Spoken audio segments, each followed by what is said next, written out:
Bismillahirrahmanirrahim. Assalamualaikum warahmatullahi wabarakatuh. Jumpa lagi dengan Brand Givan di video pembelajaran. Hari ini saya akan membahas tentang hukum permintaan dan hukum penawaran di mata kuliah pengantar ekonomi. Yang pertama kita bahas tentang definisinya terlebih dahulu. Definisi dari hukum permintaan. Hukum permintaan sendiri yaitu menyatakan apabila suatu harga barang itu rendah, maka permintaannya akan naik. Begitu pula ketika harga barang ini tinggi, otomatis permintaannya akan turun. Terdapat 7 faktor penentu dari hukum permintaan. Yang pertama, ada harga barang itu sendiri. Yang kedua, ada harga barang lain yang terkait dari barang itu sendiri. Dan yang ketiga, itu ada pendapatan rumah tangga. Yang keempat, ada corak distribusi pendapatan masyarakat. Yang kelima, ada cita rasa masyarakat. Yang keenam, ada jumlah penduduk. Dan yang terakhir, yang ketujuh, adalah ramalan atau ekspektasi di masa depan. Coba kita bahas satu persatu ya. Pertama dari harga barang itu sendiri. Harga barang itu sendiri dikatakan bahwa apabila harga tersebut mengalami peningkatan harga barang ya, maka permintaannya akan menurun, cenderung turun. Tapi kalau harga barang itu tuh misalkan minyak goreng, beras, geser-geser. Lalu ada apa lagi? Ya bahan pokok lah ya, yang harganya naik, maka permintaan akan turun. Jadi faktor pertama yang mempengaruhi dari hukum permintaan adalah harga barang itu sendiri. Faktor yang kedua adalah harga barang lain. Apabila harga barang lain mempengaruhi, maka permintaan pun juga akan dipengaruhi. Harga barang lain ini terkelompokkan menjadi 3, yaitu ada barang pengganti, lalu ada barang pelengkap, dan yang ketiga ada barang netral. Untuk barang pengganti terlebih dahulu. Barang pengganti ini biasanya lebih kepada fungsinya sih. Nah, kalau teman-teman melihat ada kopi dan ada teh. Biasa kamu minum kopi, bisa kok digantikan fungsinya dengan minum teh. Nah, biasanya kalau barang pengganti itu, teman-teman harga barang penggantinya lebih murah, cenderung permintaan harga barang pengganti itu lebih tinggi. Kayak misalkan kopi, biasa minum kopi tadi ya, terus tiba-tiba kopi mahal, muncullah teh yang lebih murah. Biasanya orang ramai-ramai akan cenderung memilih teh. Nah yang kedua, ada tadi barang pelengkap. Nah kalau pelengkap ini hanya untuk melengkapi biasanya. Kalau kita tahu ada BBM dan ada motor. Nah BBM dan motor ini adalah salah satu barang pelengkap. Kalau ada motor, biasanya harus ada BBM. Betul kan? Nah, BBM inilah yang menjadi pelengkap dari motor tersebut. Apabila harga BBM-nya naik, meningkat, maka daya beli orang untuk kendaraan tersebut pun akan menurun. Karena kan BBM-nya mahal. Begitu pula ketika BBM-nya itu turun, maka daya beli masyarakat terhadap motor akan naik. Dan yang ketiga ada barang netral. Kalau barang netral ini nggak mempengaruhi apapun sih. Jadi kayak misalkan ada sepatu sama gula. Nggak ada hubungannya kan? Kamu mau pakai sepatu gitu, nggak ada sepatu nih mahal, ya udah pakai gula aja, kan nggak bisa seperti itu.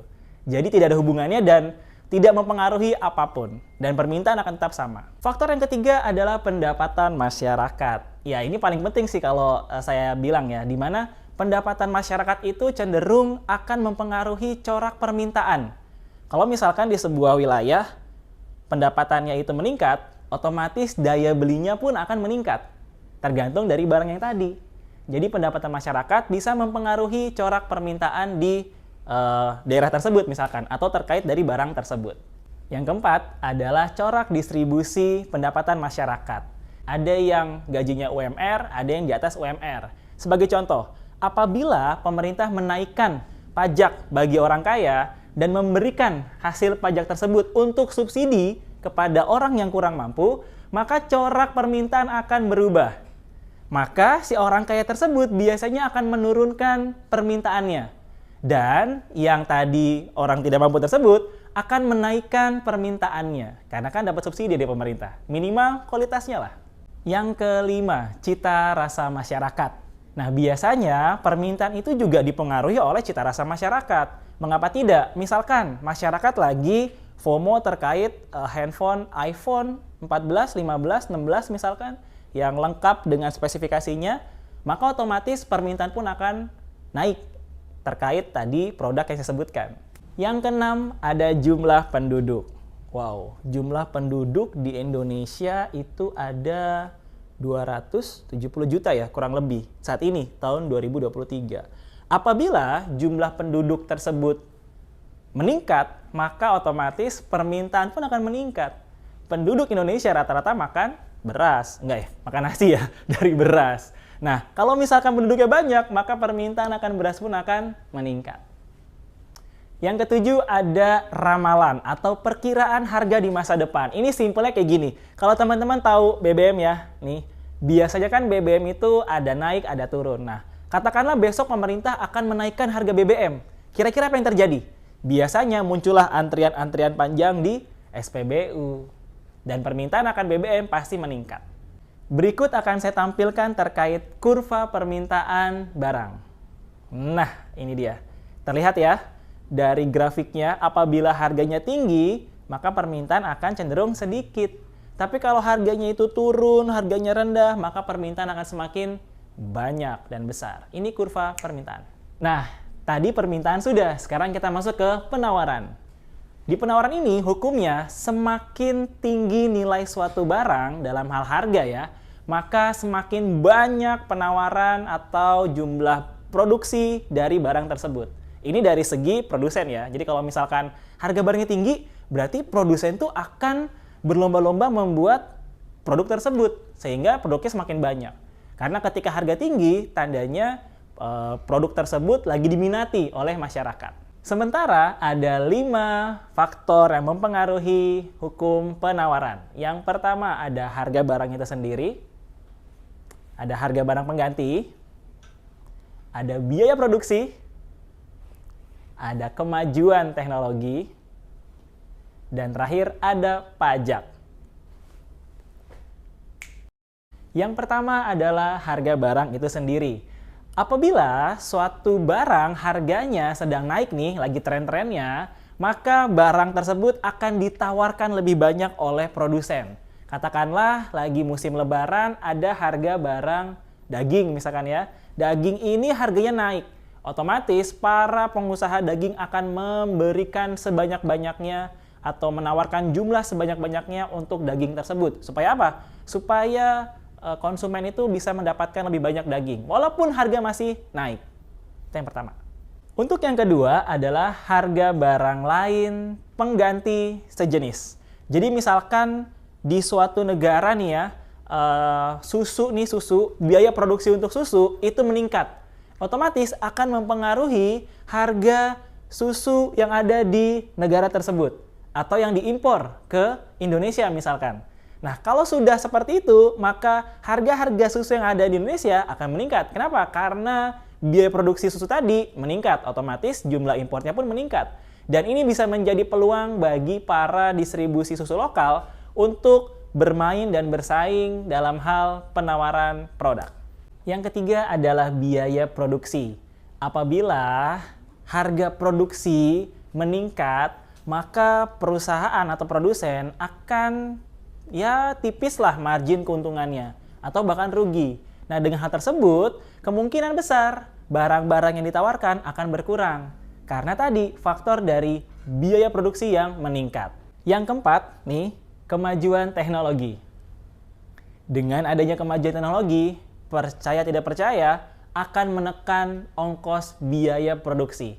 Ketika ongkos biaya produksi itu tertekan, maka pengusaha, produsen akan menawarkan atau membuat atau memproduksi barang sebanyak-banyaknya. Ketika barang itu sudah banyak, ongkos produksinya rendah, maka akan dijual dengan harga yang ya bisa tinggi, disesuaikan dengan keuntungan masing-masing. Pada intinya adalah ketika kemajuan teknologi sudah berkembang, maka di situ akan menekan biaya produksi. Dan yang kelima adalah pajak. Ya, siapa yang nggak tahu pajak?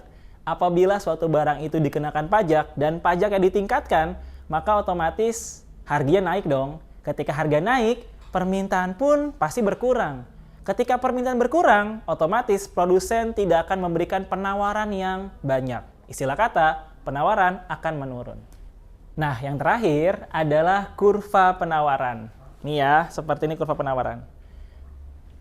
Nih, itu dia. Ketika, apa di sana disebutkan? ketika harga barangnya rendah, maka penawaran akan produk tersebut akan berkurang atau sedikit. Namun ketika harganya semakin naik, maka barang-barang yang ditawarkan oleh produsen semakin banyak. Tentunya ketika produsen tersebut punya barang yang banyak, tapi harganya turun, dia pasti akan rugi dong. Dan pada saat harganya itu sedang naik, produsen pun akan berlomba-lomba untuk meningkatkan jumlah produksinya. Tapi juga ingat, harus diimbangi dengan permintaan dari konsumen atau masyarakat. Kalau misalkan harganya tinggi tapi permintaannya rendah, ya sudah pasti penawaran pun juga akan berkurang. Seperti itu. Dan terakhir ini ada beberapa soal latihan yang bisa kamu kerjakan untuk latihan sehari-harinya. Ada sekitar 5, ini yang pertama soalnya, dilihat. Oke. Ini yang kedua soalnya. Nah, soal ini bisa kalian kerjakan, langsung dijawab aja, atau bisa menjadi latihan. Ini yang ketiga. Latihan sehari-hari tentunya ya. Nah, ini yang keempat. Langsung jawab, bisa? Tulis di kolom komentar. Ini yang kelima. Oke. Sip. Itulah tadi mata kuliah dari pengantar ekonomi dari Brian Givan terkait hukum permintaan dan penawaran. Semoga ada manfaatnya. Sekian dari saya. Wassalamualaikum warahmatullahi wabarakatuh. Twing.